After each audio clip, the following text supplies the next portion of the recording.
మనం వాక్యానుసారంగా జీవిస్తే, దేవుని చిత్తం చేస్తే ఏ అడ్డు, సమస్య, కష్టము, కరువు రాదు అని అనుకోవడం పొరపాటు.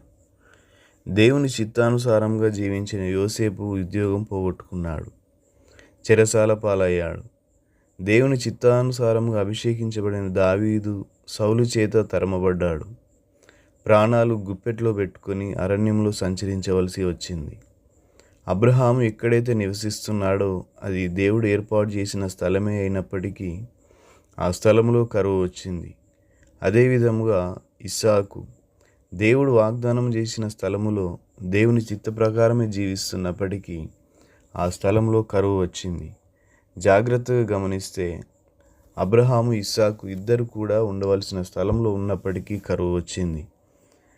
అనగా మనం ఎక్కడ ఉండాలని దేవుడు ఆశించాడో అక్కడే ఉన్నప్పటికీ కష్టాలు వస్తాయి. దేవుడు మనకు ఏ ఉద్యోగం అయితే, ఏ వ్యాపారం అయితే ఇచ్చాడో అదే ఉద్యోగంలో లేదా వ్యాపారంలో ఉన్నప్పటికీ ఒడిదుడుకులు, ఇబ్బందులు వస్తాయి. దేవుని చిత్తానుసారముగా వివాహం చేసుకున్నప్పటికీ ఆ వివాహములో సమస్యలు వస్తాయి.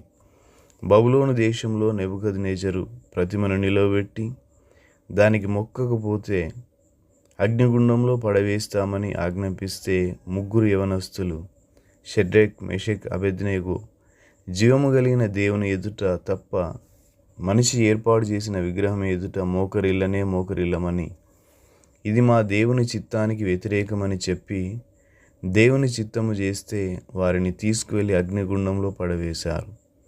మనం నీతిగా జీవించినంత మాత్రాన కష్టాలు, వ్యాధి బాధలు, ఇరుకు ఇబ్బందులు, ఆర్థిక సమస్యలు రావని అనుకోవద్దు. యేసుక్రీస్తును నమ్ముకొనండి, మీకు ఏ విధమైన కష్టాలు రావని ఎవరైనా చెప్తుంటే అందులో వాస్తవం లేదన్న సత్యము ఎన్నటికీ మర్చిపోవద్దు. దేవుని వాక్యం సెలవిస్తుంది, నీతిమంతునికి కలుగు ఆపదలు అనేకములు. కావున క్రీస్తును నమ్ముకున్నప్పటికీ, నీతిగా యథార్థముగా జీవిస్తున్నప్పటికీ, దేవుని చిత్తమునే జరిగిస్తున్నప్పటికీ కష్టాలు, శ్రమలు, ఇరుకు ఇబ్బందులు వస్తాయి.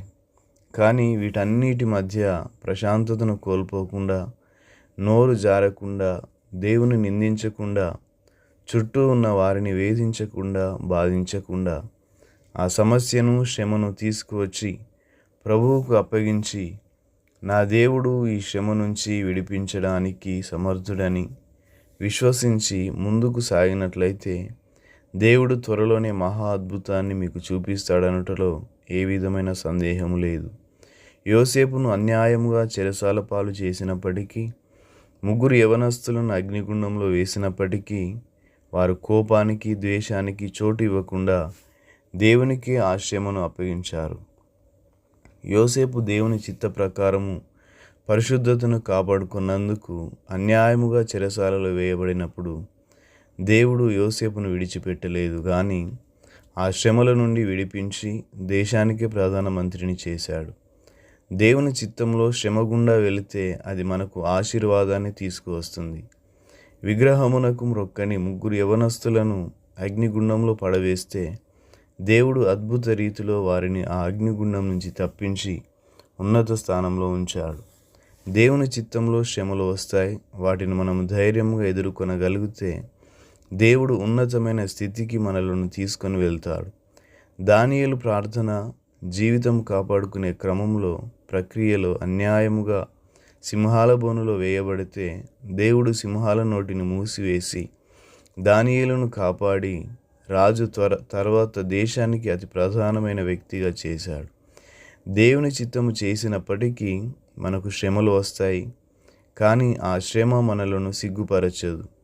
శ్రమ ఓర్పును, ఓర్పు పరీక్షను, పరీక్ష నిరీక్షణను పుట్టిస్తుంది. ఈ నిరీక్షణ మనలను సిగ్గుపరచదు.